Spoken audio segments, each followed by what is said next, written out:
Benazir income support programme में registered सरकारी मुलाजमीन के लिए बज गई खतरे की घंटी। अकसात में ली जाने वाली रकूम अब यकमुश्त अदा करना पड़ेगी, वरना नौकरी से हाथ धोना पड़ेगा। तमाम सूबों के हर महकमा से डेटा निकलवा लिया गया।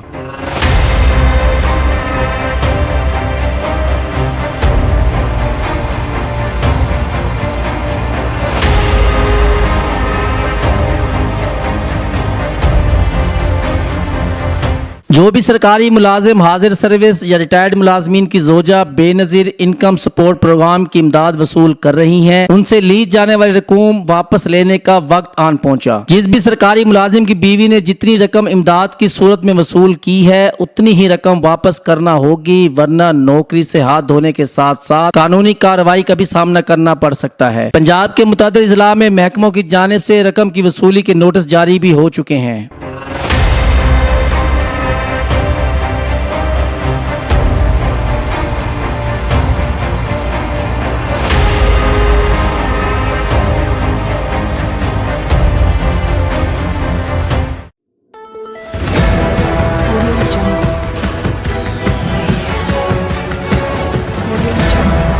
अपना बकर, क्योंकि ये अपना है।